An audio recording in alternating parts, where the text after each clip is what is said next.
동생이 살아있다는 사실과 그가 애굽의 총리가 되어 있다는 사실을 전했을 때 야곱은 믿을 수가 없었습니다. 어떻게 그 사실을 믿을 수 있었을까요? 그런데 오늘 이 야곱은 요셉이 보낸 선물들과 자기를 태우려고 보낸 수레를 보고서야 그 사실을 믿게 됩니다. 정말 요셉이 살아있다는 소식은 야곱에게 너무너무 기쁜 소식이었습니다. 야곱은 사랑하는 아들 요셉을 잃은 후 20년을 절망과 슬픔 속에서 살아왔기 때문입니다. 그런데 그 요셉이 살아있을 뿐만 아니라 또 너무 큰 소식은 애굽의 총리가 되어 있다는 소식이었습니다. 그 중에도 더 무엇보다 기쁜 것은 이제 앞으로 흉년이 5년 동안 지속될 터인데 그 가족들을 구원하기 위해서 이 야곱의 가족들이 애굽으로 내려올 수 있도록 요셉이 권했다는 소식이었습니다. 앞으로 이게 한 달, 두 달 갈 기근이 아니고 5년이나 더 있는 기근 속에 야곱의 가족이 살아남을 수 있는 길은 오직 애굽으로 이전해서 요셉이 있는 곳에서 함께 사는 것이었기 때문입니다. 그러고 보면 지난 20년 동안 그 고통의 세월이었지만 그 20년은 결국 가족 구원을 위한 하나님의 계획 속에 계속 하나님의 일이 진행된 시간이었습니다. 어떻게 보면 야곱은 깊은 침체와 슬픔 가운데 지냈지만 하나님께서는 야곱을 위해서 쉬지 않고 일에 오셨던 것이죠. 아마 요셉의 소식을 들었을 때 야곱은 비로소 이 사실을 깨닫게 되었을 것입니다. 여러분, 오늘도 신실하신 우리 하나님께서는 우리를 위해 쉬지 않고 일하시고 계십니다. 우리는 근데 이 사실을 망각할 때가 많습니다. 특별히 요즘같이 어려움을 당할 때, 또 내 기도가 응답되지 않을 때 우리는 하나님의 신실하심을 의지하지 못하고 실망하거나 낙심하기가 참 쉽습니다. 분명 하나님 믿기는 믿지만 정말 내 삶에 일하시는 하나님을 우리가 놓쳐버릴 때가 참 많지요. 그러나 여러분, 하나님은 변함없이 자기 자녀들을 향한 자기 백성의 신실한 사랑을 놓아본 적이 없습니다. 내가 알지 못할 때도, 내가 실망하고 헤매고 다닐 때도 하나님께서 쉬지 않고 우리를 위해 일하시고 계신다는 사실을 우리가 잊지 말아야 됩니다. 지금이 그런 시간으로 생각합니다. 여기 어려운 재난의 시간에 하나님은 분명히 이 민족과 우리 믿는 백성들을 위해서 일하시는 시간이라는 사실입니다. 자, 오늘 이제 야곱은 요셉이 살아있으면 애굽의 총리가 됐다는 소식을 듣고 이제 모든 가족과 소유를 이끌고 애굽으로 출발합니다. 자, 근데 여러분, 오늘 바로 애굽으로 직행하지 않고 오늘 가나안 땅의 경계인 브엘세바에서 하나님께 희생 제사를 드립니다. 자, 1절 보면 여러분 이렇게 말씀합니다. 이스라엘이 모든 소유를 이끌고 떠나 브엘세바에 이르러 그의 아버지 이삭이 하나님께 희생 제사를 드리니, 이렇게 성경은 기록하고 있습니다. 아니, 야곱이 갑자기 애굽으로 내려가면 되는 것인데 애굽으로 가면서 그 가나안의 경계인 브엘세바에 이뤄서 하나님께 희생 제사를 드립니다. 이 희생제를 드린 이유가 무엇일까요? 우리가 어떻게 그냥 생각해 본다면 정말 그동안 가나안 땅에서 자기를 지켜주시고 함께 하셨던 하나님께 감사의 제사를 드렸을 것입니다. 분명합니다. 그러나 여러분, 이 이유 때문만은 아니지요. 사실 지금 애굽으로 야곱이 가고는 있지만 마음 한가운데는 지금 이렇게 가나안 땅을 떠나야 되는가, 이 가나안 땅을 떠나도 되는 것인지 그에 만 큰 의구심과 안타까움이 있었던 것이죠. 이렇게 떠나는 건 어쩔 수 없는 분명히 현실입니다. 또 그렇게 요셉이 요청했고 또 이 기근 가운데 살려면 분명히 애굽으로 내려가는 건 어쩔 수 없지만 이게 현실이죠. 그러나 사실 그의 마음속에는 두렵고 떨림이 있었습니다. 왜냐하면 하나님께서 야곱의 조부 아브라함 때부터 그들에게 가나안 땅은 약속의 땅이고 떠나지 말라 그랬거든요. 가나안 땅 그냥 땅이 아니었어요. 그들에게는 약속의 땅이고 그 약속의 땅을 지키라고 수없이 하나님께 말씀하신 땅인데 내가 지금 떠나도 되는 것인가 하는 이런 의구심을 가지고 있었기 때문입니다. 여러분, 우리가 잘 아는 대로 아브라함 때부터 가나안 땅에 살았고 아브라함은 가나안을 떠나 애굽으로 내려갔다가 부끄러운 일을 당하기도 하고, 그리고 이삭도 기근 때문에 애굽으로 내려가는 중에 하나님이 애굽으로 가지 말라는 말씀을 듣고 다시 가나안 땅에 돌아온 적도 있었고, 여러분 그 할아버지 아버지 때 얼마나 가나안 땅을 소중히 여겼나를 야곱은 너무너무 잘 알고 있습니다. 여러분, 야곱 자신도 형 에서의 이 위험을 피해서 결국은 삼촌 라반의 집에 갔다가도 20년 만에 다시 가나안 땅에 돌아오잖아요. 다 그런 이유가 가나안 땅이 하나님의 약속의 땅이었기 때문입니다. 근데 이렇게 훌쩍 가나안 땅을 떠나도 되는 것일까? 야곱은 이 문제에 대해서 확신할 수가 없었습니다. 그래서 오늘 하나님께서 이 길을 인도해 주시기를 간구하며 특별히 애굽으로 가는 것이 하나님의 뜻인지를 분명히 알고 싶었던 것이죠. 그래서 오늘 이런 혼란 속에서도 오늘 야곱은 하나님께 예배를 드린 것입니다. 이 예배가 의미하는 건 이런 것일 거예요. 하나님, 저는 제가 죽을 때까지 가나안 땅에 있는 것이 하나님의 뜻인 줄 알았습니다. 그것이 아들들도 저와 마찬가지로 이 가나안 땅에서 믿음으로 사는 것이 하나님의 뜻인 줄 알았습니다. 그러나 지금 우리는 애굽으로 이민을 가지 않으면 안 되는 그런 처지가 되었습니다. 주님, 여기에 큰 혼란이 저에게 있습니다. 지금까지 가나안 땅을 지키라는 약속하신 말씀과 그리고 또 하나는 이 실제로 애굽으로 가야 하는 현실이 너무 다르기 때문입니다. 그러나 내가 이해되지 않는다고 해서 하나님을 찬양하지 않을 수 없고 예배하지 않을 수 없습니다. 저의 걸음을 인도하신 하나님, 오늘도 하나님 예배를 드리오니 저의 찬양을 받으시옵소서. 아마 이렇게 그는 예배를 드렸을 것입니다. 정말 이 혼란스러운 상황이죠. 그런데 오늘 그 혼란 속에 야곱은 예배를 선택합니다.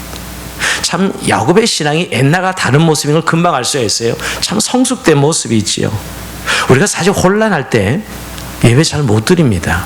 평안하고 좋을 때는 예배를 드리다가도 혼란이 찾아오면 사실 잘 예배를 못 드리는 게 대부분의 사람들입니다. 그런데 오늘 야곱은 이 혼란의 시간에 예배를 통해서 하나님의 인도하심을 구하고 있습니다. 그래서 제단을 쌓고 오늘 희생제사를 브엘세바에서 드리는 것입니다. 이렇게 예배하는 야곱에게 하나님은 그날 밤 나타나십니다. 자, 2절에서 4절 한번 볼까요? 그 밤에 하나님이 이상 중에 이스라엘에게 나타나 이르시되 야곱아 야곱아 하시는지라. 야곱이 이르되 내가 여기 있나이다 하매 하나님이 이르시되 나는 하나님이라 내 아버지와 하나님이니 애굽으로 내려가기를 두려워하지 말라. 내가 너 거기서 너를 큰 민족을 이루게 하리라. 내가 너와 함께 애굽으로 내려가겠고 반드시 너를 인도하여 다시 올라올 것이며 요셉이 그의 손으로 내 눈을 감기리라 하셨더라. 아멘. 여러분, 오늘 여기서 정말 그렇게 하나님의 간절한 뜻을 구하며 예배를 드리는데 하나님이 이상 중에 나타나서 응답하십니다. 예배를 통해 응답하신 하나님이시지요. 여러분, 이런 예배는 그냥 우리가 통상적인 그런 예배가 아닙니다. 흔히 그냥 하나님의 임재를 그냥 만족하는 그런 예배가 아니라 하나님의 말씀이 생생하게 들려지는 그런 예배를 드리는 것이죠. 오늘 아마 야곱의 삶에 이렇게 기쁜 아마 예배가 있었을까 하는 생각을 해봅니다. 근데 하나님께서 이렇게 이 의문에 쌓인 이 마음의 안타까움을 가지고 하나님 앞에 예배했는데 명쾌하게 하나님 대답해 주십니다. 어떻게 대답해 주시죠?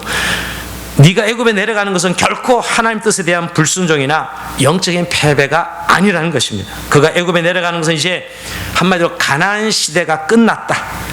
이제 가나안 시대가 끝났기 때문이고 너는 이제 애굽에 내려가서 큰 민족을 이루어서 하나님의 약속을 성취하는 과정이 될 것이다라고 예언의 말씀을 주십니다. 그래서 내가 너와 함께 친히 애굽에 내려갈 것이고 그러니 두려워하지 말라. 내가 너와 함께 애굽에 내려가서 그 정도가 아니라 다시 이제 큰 민족을 이루어서 다시 가나안 땅에 올라올 것이라고 예언까지 말씀해 주시면 더 나아가서는 요셉이 너의 눈을 감길 것이다까지, 이건 굉장히 의미 있는 예언이죠. 너는 살아서는 다시 가나안 땅에 돌아오지 못할 것이라는 의미예요. 네 후손들에 의해서 이 약속은 성취될 것이다. 그러니 너는 마음 놓고 애굽으로 내려가라는 말씀을 듣게 되는 것이죠. 여러분, 오늘 이렇게 명쾌하게 야곱에게 말씀하시는 하나님을 보면서 우리가 정말 여러분 우리 인생을 살아가는 사는 순례자 길이잖아요. 매일매일 어떻게 보면 우리가 우리의 인생의 길을 걸어가는 자들인데 내 길을 하나님 어떻게 인도하실지 이렇게 야곱처럼 물어보는 예배가 되어야 됩니다. 우리는 사실 매주일 드리는 예배가 어떻게 보면 굉장히 형식적으로 통상적인 예배가 되기 쉽습니다. 그러나 우리가 모두가 인생길을 걸어가는 하나님의 백성을 생각할 때 하나님 오늘도 내 인생길을 인도해 달라는 그런 예배가 되어야 된다는 사실을 오늘 이 야곱의 예배를 통해서는 깨닫게 됩니다. 특히 혼란스러울 때 현실은 분명히 이렇게 진행되고 있는데 하나님 어떻게 내 인생길을 인도하실 것인지 물어보는 그 예배 말입니다. 여러분, 우리는 믿음의 삶을 살면서도 우리가 지금까지 하나님 뜻을 믿고 있던 붙들고 있는 상황과는 정반대되는 그런 현실이 우리가 올 수 있습니다. 지금 야곱처럼 말이에요. 분명히 약속했던 가나안 땅인데 지금 현실은 애굽으로 내려가야 되는 상황이잖아요. 얼마나 혼란스러워요, 사실은. 분명히 우리가 하나님의 뜻을 붙들고 살아왔는데 오늘 우리의 현실은 지금 코로나19 사태로 여러 가지 혼란과 이 혼돈 속에 빠지는 상황이 우리 앞에 진행되고 있습니다. 이럴 때 정말 우리 드리는 예배는 하나님, 이런 상황에서 우리가 어떻게 하나님의 인도함을 받아야 되는지요, 우리를 보고 어떻게 살아라고 말씀하시는지요 라고 물어보는 예배가 되어야 됩니다. 요즘 저의 기도와 예배는 턱없이 딴 때와 다른 소중함으로 다가옵니다. 정말 그 예배 없이는, 기도 없이는 살아갈 수 없는, 왜냐하면 하루하루가 하나님 인도함을 받지 않으면 살 수 없는 그런 오늘의 우리의 영적 상황이기 때문입니다. 여러분, 우리가 그런 의미에서 분명한 하나님의 뜻을 우리가 잘 몰라도 우리가 무조건 예배 드려야 돼요. 이 예배, 하나님의 뜻을 묻는 예배죠. 아무리 혼란스러워도 우리가 예배를 드려야 되는 이유가 여기에 있습니다. 자신의 생각했던 하나님의 뜻과 전혀 다른 현실의 결과가 나타날 때도 우리는 하나님을 예배해야 됩니다. 우리의 마음속에 풀리지 않는 부분에 대해서도 하나님의 뜻을 구해야 됩니다. 주님, 지금 일어나고 있는 제가 알고 믿은 당신의 뜻과는 너무나도 다른 것입니다. 하나님, 지금 우리는 어디로 가야 되는지요? 우리의 길을 인도해 달라고 기도해야 되는 것이죠. 여러분, 우리가 늘 이런 예배가 살아있어야 되는, 이런 예배가 살아있어야 되는 이유입니다. 우리가 어떻게 보면 또 주일마다 형식적 통상적인 예배를 드리신 우리들에게 하나님 이 아침에 다시 한번 우리 예배가 하나님 인도하심을 구하는, 우리의 매일 인생길에 하나님이 인도해 주고 하는 예배가 되어야 되는 것을 다시 한번 깨닫게 해줍니다. 특별히 오늘 이 코로나19 사태에 전혀 교회가 경험해보지 못한 이런 상황에서도 우리의 삶을 인도해 주실, 또 교회를 인도해 주실 하나님의 구하는 기도를 통해 오늘도 야곱처럼 응답받는 저희 여러분이 되길 주의 이름으로 축원드립니다. 근데 여러분, 이렇게 하나님 말씀 들은 야곱은 기쁜 마음으로 애굽을 향합니다. 하나님의 뜻이 이제 완벽하게 들렸잖아요. 오늘 46장 5절 7절 이렇게 기록하고 있습니다. 야곱이 브엘세바에서 떠날새 이스라엘 아들들이 바로가 그를 태우려고 보낸 수레에 자기들의 아버지 야곱과 자기들의 처자들 태우고 그들의 가축과 가나안 땅에 얻은 재물을 이끌었으며 야곱과 그의 자손들이 다 함께 애굽으로 갔더라. 이같이 야곱이 그 아들들과 손자들과 딸들과 손녀들 곧 그의 모든 자손을 데리고 애굽으로 갔더라. 여기서 오늘 여러분, 애굽으로 가는 야곱 가족을 보면서 신학적인 문제가 있어요. 한번 왜 애굽으로 하나님께 내려가게 하시는가? 아니, 이제 그 가나안 땅에 살라고 그 믿음의 족장들에게 그렇게 강조하신 하나님이 왜 이제 와서 야곱과 그의 후손들을 애굽으로 이민 가게 하시느냐 말이에요. 어떻게 우리가 좀 나쁘게 보면 하나님의 뜻이 이랬다 저랬다 일관되지 못하고 이랬다 저랬다 하나님의 모습을 보게 되죠. 근데 여러분, 여기는 깊은 신학적인 하나님의 뜻이 있습니다. 이제 가나안 시대가 끝나서, 어떻게 보면 아브라함, 이삭, 야곱의 하나님 그냥 한 150여 년 족장들의 시대였어요. 가나안 땅에서. 근데 이제 믿음의 조상들을 가나안에서 애굽으로 옮기시는 건요, 좀 성경적 표현을 쓴다면 촛대로 옮기시는 거예요. 이제 하나님의 촛대를 가나안 땅에서 애굽으로 옮기고 하나의 역사의 무대를 가나안 땅에서 애굽 땅으로 옮기시는 것입니다. 아브라함과 이삭과 야곱이 가나안 땅에서 사는 동안 하나님께서는 그들과 함께 하시며 기적과 특별 은총을 풍성히 베풀어 주셨어요. 그래서 여러분, 그 당시에 족장들과 함께 했던 가나안 땅에 있는 사람들은 하나님 백성 이들의 삶을 통하여 하나님께서 그들과 함께 하시는 것을 분명히 알 수 있었어요. 사실 또 많은 그 가나안 사람들이 그 족장들이 믿음으로 사는 모습을 통해서 굉장히 놀라움을 경험하기도 했지요. 사실 그런 의미에서 족장들과 이 믿음의 족장들 가나안 땅에 사는 사람들의 시간은 이런 것이었어요. 그 시간이야말로 그들이 가나안 사람 하나님을 발견하고 또 하나님께로 돌아올 수 있는 절호의 기회였어요. 그러나 여러분, 이 가나안 사람들은 하나님께서 당신의 백성들을 함께 하시며 놀라운 일들을 행하신 걸 보면서도 한 사람도 주께로 돌아오지 않습니다. 그들은 오직 가나안 사람 먹고 마시고 육적인 쾌락에 즐기는 일만 계속하고 있었어요. 하나님께 돌아와서 구원받는 일에 전혀 관심이 없었습니다. 그러니까 이 아브라함, 이삭과 야곱의 족장들의 믿음을 보고 이 가나안 사람들은 전혀 주께 돌아오지 않았다는 거예요. 여러분, 우리가 한번 이 가나안 땅에서 족장들의 믿음을 보고 하나님께 돌아온 사람이 누구가 있습니까? 한번 성경에 기록을 보면 유다인들이 다말 정도죠. 이방 여자로. 그러니까 여러분, 그리고 아브라함, 이삭이나 야곱이 한 일은 자신들의 믿음을 지키고 자신들의 아들들을 구원한 것이 전부예요. 그런데 이제 이 야곱의 가족이 가나안을 떠나게 함으로써 가나안 사람들에게는 더 이상 하나님께로 돌아올 기회가 사라진다는 의미입니다. 촛대가 옮겨지는, 역사의 무대가 옮겨지는 거예요. 이제 하나님의 영광과 구원은 가나안을 떠나는 것이죠. 하나님께서 역사의 무대를 옮기시는 것입니다. 이제 가나안 땅은 그러면서 철저히 어둠에 내버려둬요.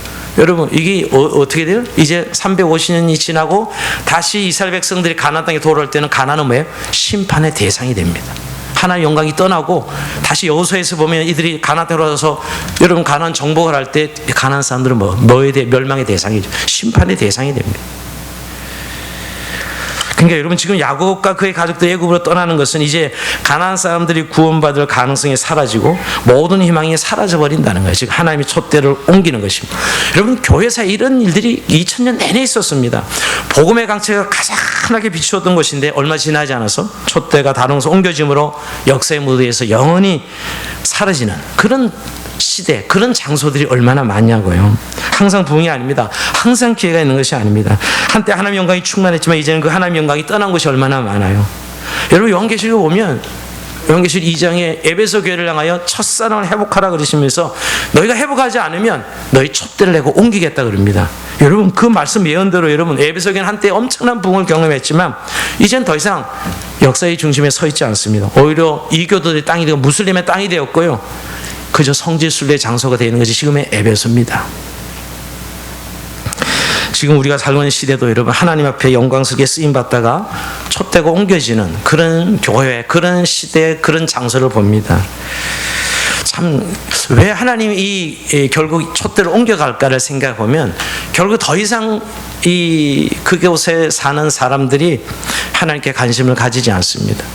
요즘 저는 이 시대 속에 하나님이 촛대를 옮기는 모습을 보면서 요즘 현대인들은 너무 먹고 사는 일에 또 이 세상 어떤 발전된 문명 속에 너무 물질주의적인 이런 삶의 모습 속에 인생의 본질적인 질문을 던지지 않습니다. 더 이상 왜 살아야 되는지, 목적이 무엇인지 이런 질문 더 이상 던지지 않습니다. 그냥 주어진 내 삶에 그냥 충실하고 그 문명 속에 엔조이하는 그런 삶의 형태로 바뀐 것이죠. 여러분 세속화가 이루어지면 하나님의 촛대는 옮겨집니다. 여러분 그것이 증명이 서구죠. 서구 교회가 한때 얼마나 화려한 기독교 역사 2000년의 서구는 기독교 역사입니다. 지금은 여러분 그런 서구가 아닌 걸 우리는 잘 알고 있죠. 우리가 하나님의 역사를 잘 봐야 됩니다. 한국 교회도 마찬가지죠, 여러분. 30년 전만 해도 교회 문만 열면 2층 교회 사람들이 막 밀려오던 그런 시대가 한국 교회였습니다. 지금 그렇지 않죠, 여러분. 문제는 그런데 왜 하나님의 촛대 옮겨진 걸 사람들이 왜 모르냐 하면 어떤 현실적인 막 재난과 큰 고난이 오면 와 사람 좀 두려움이 있어서 뭔가 하나님 앞에 반응하는데 뭐 먹고 사는데 문제 없고 또 그냥 살아가는 문제 없으면 서서히 자기 영혼이 죽어가는데도 불구하고 그걸 못 느끼고 살아가는 것입니다. 근데 어느 시간이 지나면 촛대는 옮겨져 있어요. 그래서 우리가 늘 깨어 있어야 되는 이유입니다. 그래서 여러분 주변에서 누군가 말씀을 붙들고 있는 사람을 보면 같이 우리가 뜨겁게 신앙생활을 해야 돼요. 내 가슴에도 불이 붙어야 됩니다. 누가 믿음으로 살려고 애쓰는 한 사람이 있다면 그것은 아직 우리에게 기회예요. 나도 가슴에 불 붙여서 함께 믿음으로 살아야 되는 것이죠. 오늘 또 한 가지 여러분 그런 의미에서 오늘 가나안에서 애굽으로 역사의 무대가 옮겨지는 한 장면을 볼 수 있고 또 하나는 이 하나님 나라의 개념으로 볼 수가 있습니다. 여러분 지금 야곱의 가족이 애굽으로 내려가는 것은 하나님 나라의 새로운 단계입니다. 즉 개인의 신앙에서 공동체 신앙으로 이때까지 가나안 시대는 족장들의 믿음이 개인에게 초점이 맞춰졌다면 이제 애굽에 내려가서 큰 민족을 이루고 공동체 신앙으로 바뀌는 거예요. 여러분 이스라엘 백성이 큰 민족을 이루어서 시내 산에서 하나님과 언약을 맺죠. 내 백성이 되리라. 그러니까 민족 교회 형태 하나님 나라의 개념이 바뀌는 것이죠. 여러분 하나님과 언약을 맺고 하나님의 백성으로서의 교회 모습으로 바뀝니다. 그들은 하나님의 백성으로 새로 태어난 것이죠. 그러면서 여러분 오늘 어떻게 보면 개인적인 신앙에서 공동체 신앙으로 바뀝니다. 여러분 우리의 신앙도 마찬가지입니다. 처음에 우리가 하나님과 개인적 관계가 얼마나 중요해요. 그렇게 신앙생활하지만 시간이 지나면서 공동체 안에 우리가 존재하고 교회 소정을 배우고 이 시대 속에 교회를 또 하나 일하시는 하나님 나라 운동을 발견하게 됩니다. 여러분 우리가 신앙이 개인에서 머물지 않아요. 절대. 물론 하나님 관계가 너무너무 소중하죠. 그러나 결국 공동체로 이어집니다. 개인의 윤리에서 공동체 윤리로. 그래서 이 신약시대 교회는 성령의 공동체에서 하나님 나라의 모습으로 하나님 나라의 운동으로 이어지는 공동체로 나타나는 것. 그게 우리 주님께서 이 시대 속에 역사하시는 모습입니다. 여러분, 교회가 소중한 이유가 그것 때문입니다. 그럼 내 혼자 예수 믿고 구원받는 것, 혼자 예배할 수도 있죠, 여러분. 불가능한 건 아니죠, 여러분. 그러나 하나님이 이 시대 속에 항상 교회 공동체를 통해 일하시고 무브먼트를 일으켜서 많은 백성들을 구원하시는 하나님의 역사들을 우리가 늘 교회 속에서 발견하게 되기에 우리의 교회 신앙생활이 얼마나 중요한가를, 내가 공동체에 소속되어 있고 그 공동체 안에 살아가는 의미가 얼마나 중요한지를 다시 한번 이 가나안 땅에서 애굽으로 옮겨가는 이 이스라엘, 이 야곱 교회 속에서 다시 한번 발견되게 됩니다. 자, 이제 오늘 제일 성경 본문 읽으면서 막 짜증을 내는 분들이 몇 분이 계세요. 발음도 안 되고 읽으시느라고 고생 많이 하셨습니다. 근데 왜 이렇게 짜증나게 기록하셨을까? 이유가 있습니다. 여러분, 성경 이유 없이 기록해 놓은 것이 아닙니다. 오늘 야곱의 가족 숫자와 명단이 나옵니다. 명단만 나오는 게 아니라 숫자도 나와요. 이 중요한 의미가 있어요. 자, 한번 결론적으로 26절, 27절인데요. 야곱과 함께 애굽에 들어간 자는 야곱의 며느리들 위해 66명이니 이는 다 야곱의 몸에서 태어난 자이며 애굽에서 요셉이 낳은 아들은 2명이니 야곱의 집사람으로 애굽에 있는 자가 70명이었더라. 여러분, 동그라미 하면서 숫자 세어봤어요? 올려줘 볼래? 그 다음에 여러분, 이 숫자 세어봤어요? 우선 이 명단 보면서 여자는 포함되지 않는구나. 며느리들은 숫자에 들어가지 않습니다. 아내들은. 근데 여성이 유일하게 항상 기록되어 있어요. 누가 기록되어 있죠? 딸 디나 기록되어 있어요. 예, 오늘 점심 꼭 드시기 바랍니다. 보너스로. 딸 디나입니다. 여성이 며느리들 다 뺐는데 그리고 66명이라고 그랬는데, 그리고 사실 그 레아의 후손, 레아를 통해서 후손이 33명이라고 그랬는데 아마 동그라미 쳐보면 32명입니다. 보나마 집에서 한번 동그라미 쳐보면 33명이라는 레아를 통해 32명이 나와죠. 그리고 사실은 내려가지 않은 요셉과 요셉의 아들, 이 두 아들을 3명은 내려가 있었어요. 그러니까 합하면 69명이 나오는데 왜 70명이나 했을까? 왜 70명이에요? 그 다음 올려줘 볼래요? 그 다음도 왜 70명이 했을까요? 증손자 이름까지 나오는데 여기 퀴즈입니다. 이게 한 명 누굴까요? 야곱 자신입니다. 야곱이 들어가면 70명, 야곱이 안 들어가서 69명이 되는 거예요. 정확하게 70명입니다. 여기 딸 디나 포함하여 며느리들 여성들은 숫자 포함되지 않았습니다. 자, 한번 이럴 때 왜 성경이 그럼 왜 이렇게 70을 강조할까요, 여러분? 70을 왜 강조할까요? 70의 의미가 있기 때문입니다. 사실은 엄연히 70명 아니지, 아마 며느리들까지 다 합하면 제가 보기에는 100명? 100명 정도 됐을 거예요. 근데 왜 성경은 굳이 이걸 70이라는 숫자에 한정할 거예요? 성경 계시의 목적으로 기록한 거예요. 그 사실도 중요하지만 사실보다는 계시의 목적으로. 여러분, 70은 우리가 구약에 보면 이스라엘 장로 숫자가 70이고 신약사의 사내들인 공연 숫자가 70이고요. 예수님 제자 중에도 제 70인 제자가 있습니다. 결국 여러분, 7자는 완전수인데요. 우리가 럭키세븐, 서구 사람들은 럭키세븐이죠. 이게 하늘과 땅의 수를 합하는 완전수라고 해요. 4와 3을 더한 하늘의 수 3과 땅의 수 4를 합하면 7이 되죠. 7이 완전수고요. 10이라는 것은 땅의 충만의 숫자예요. 충만의 숫자. 그러니까 왜 70을 7 곱하기 10을 강조하냐면 약속의 충만함, 언약의 약속의 성취의 충만한 숫자가 70이야. 그래서 70명, 70명이 이들이 내려가서 큰 민족을 이룬다는 의미, 약속의 성취의 측면에서 70을 강조하고 싶어서 70명을 강조하는 것이죠. 그런 의미에서 우리가 70명이 내려갔더라. 자꾸 69명이라고 하는 분들, 70명, 야곱까지 해서 70명이라고 말씀하는 이유가 그런 의미입니다. 근데 여기서 한 가지, 여러분, 말이 그냥 성경이 아니니까 그래 생각하지만, 여러분, 얼마나 어렵게, 그 다 결혼한 부부들인데, 그 온 가족, 여러분, 몇 식구만 합해도 오늘 12가족 아들들 다 합해서 내려간다. 이거 보통 일이 아닙니다. 인간적으로 생각하면 싸우고 난리 버거지를 폈겠지만, 하나님의 언약 앞에, 하나님 내려가는 하나님의 명령 앞에 그들이 모두 한 언약을 붙들고 다 함께 내려갔다는 거, 어마어마한 의미가 있어요. 우리는 안 갈래. 우린 죽어도 여기서 살다 죽을게. 이런 사람 얼마든지 있을 수 있잖아요. 근데 그렇게 다 내려갑니다. 또 하나 여기서 전 70명의 이 명단을 보면서 사실 원래 이 야곱의 부인은 라헬과 레아죠. 사실 두 살 실바 비란 종입니다. 몸적인 첩이죠. 근데 오늘 그 모든 자녀를 동일한 언약 속에 들어간다는 거예요. 구분하지 않습니다. 하나님 나라는 구분하지 않아요. 본분이나 첩에서는 아들들 다 약속과 언약의 자녀로 올라가는 모습을 보게 됩니다. 결국 여러분 70은 이런 의미죠. 모든 가족이 구원받는 하나님의 백성으로서 구원받는 숫자에 들어간다는 그런 의미가 있어요. 그런 의미에서 지금도 여러분 결국 우리가 가족 구원을 소중히 여기는 것도 하나님은 예수를 믿으면 너와 내 집이 구원을 받으리라 하셨고 이스라엘 이 가족 전체가 결국 야곱의 가족 전체가 구원받는 모습으로 그려지고 있습니다. 정말 이들이 내려가서 70명 내려갔는데 여러분 400년 후에는 남자 장정만 60만으로 변화돼요. 어마어마하게 불어납니다. 30만 배? 그 인구로만 한 200에서 한 400만까지 보는 사람이 있어요. 인구수가. 아니 이들이 70명이 내려가가지고 400년 만에 장정 60만이고 인구가 300만 이상의 어마어마한 민족으로 발전해요. 어떻게 보면 저는 이런 이 모습이 하나님 나라의 실현을 준비하신 하나님 뭐냐 하면 물론 그 숫자 많은 그 자체가 부흥은 아니에요. 성경에서 말할 때 부흥을 숫자로 말하는 적이 없어요 사실은. 그러나 분명한 것은 하나님 나라의 개념 속에 하나님이 사람들을 부르시는 하는 많은 사람 중에 하나님 사람을 부르시죠. 그러니까 하나님 나라의 실현으로서의 준비 단계로서 이 70명의 인구가 내려가서 그 어마어마한 숫자로 변화되는 수적인 부흥을 이루는 사실은 그런 모습을 보여주고 있다는 것이에요.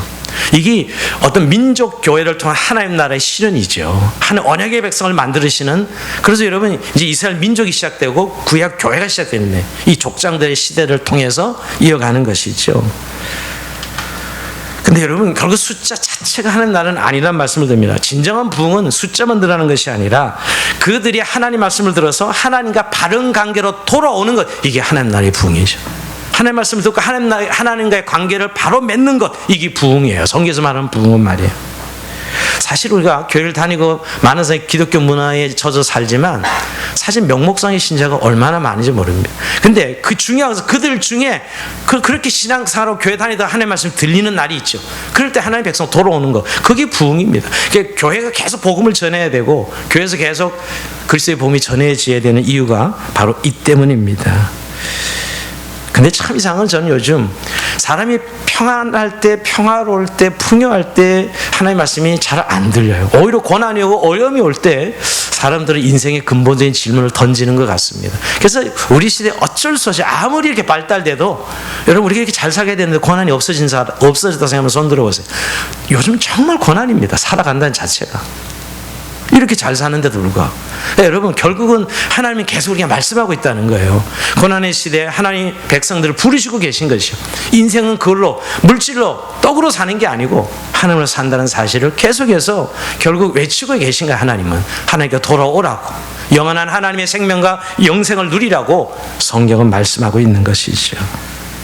그러면서 진정한 부흥은 숫자가 아니라 하나님의 관계로 사람들이 돌아서는 것이죠. 정말 교회가 성령에 충만해 주시고 사람들의 삶이 변화되어서 그러니 많은 불신자들이 그 그리스도의 공동체를 보고 다시 돌아오는 이런 사이클이 결국 하나님 이 시대에 부흥을 주시는 모습이라는 것을 오늘 이 야곱까지 70명이 내려가서 큰 민족을 이루는 모습에 말씀하고 있는 것입니다. 자, 말씀 마무리 지면서 여러분, 저는 오늘 설교를 한 주간 묵상하면서 하나님이 한국교회에서도 촛대를 옮기시다는 사실을 깊이 묵상해 봤습니다.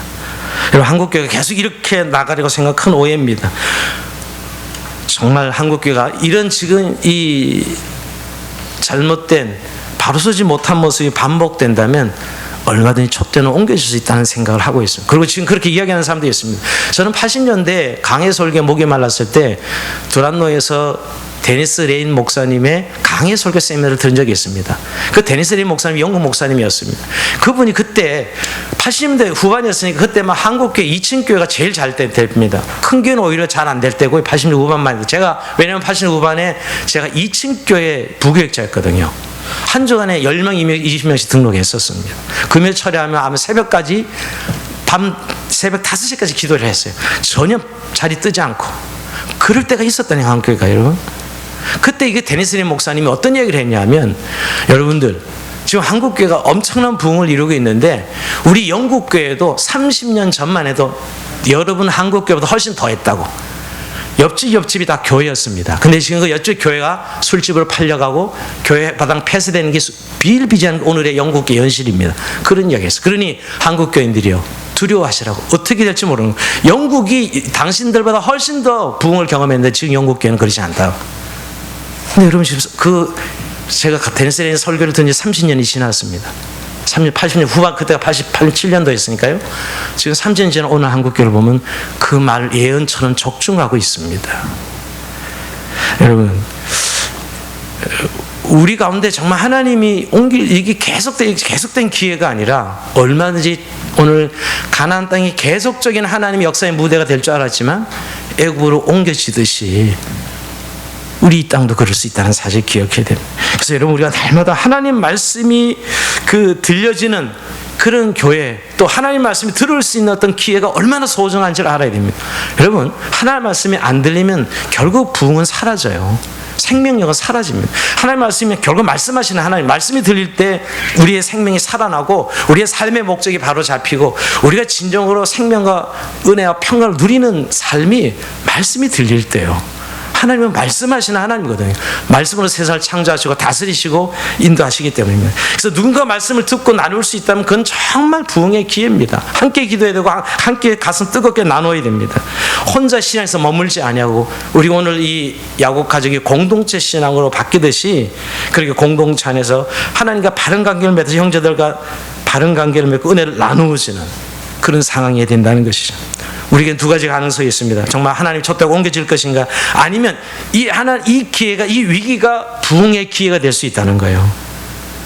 정말 이럴 때 여러분, 정말 우리가 바로 정신 차리고 우리가 하나님과 관계를 새롭게 하고 우리가 하나님 사이를 맡고 있는 게 뭐겠어요? 지금 현대인들은, 대부분 그리스도인들은 아까 제가 세속하게 했는데 욕심입니다. 또 자기는 자아라는 것이에요. 그래서 늘 하나님 앞에 불평이 있잖아요. 믿으면서도 여러분, 그것을 정말 하나님 앞에 회개하고 돌이킬 때 정말 강력한 성령의 임재가 있을 것입니다. 하나님 지금 역사하시지 못하시는 게 아니라 그런 욕망과 정욕과 욕심을 가진 우리들에게 임재할 수 없는 것이죠. 오늘 우리가 그것을 회개하고 돌이킬 때 교회는 다시 한번 성령의 놀라운 뜨거움을 경험할 것입니다. 하나님의 역사를 경험하게 될 것입니다. 여러분, 우리가 코로나19 사태로 예배도 제대로, 모임도 제대로 갖지 못하는 그런 어려운 상황인데 저는 이 시간이야말로 기회라고 생각해요. 우리의 신앙을 새롭게 하나님 앞에 세울 수 있는, 또 교회 공동체가 정말 예배가 이렇게 소중하고 사모해야 될 예배인 것을 기억하고 다시 한번 하나님 말씀 앞에 나올 때 하나님 놀라운 부흥을 주실 줄로 믿습니다.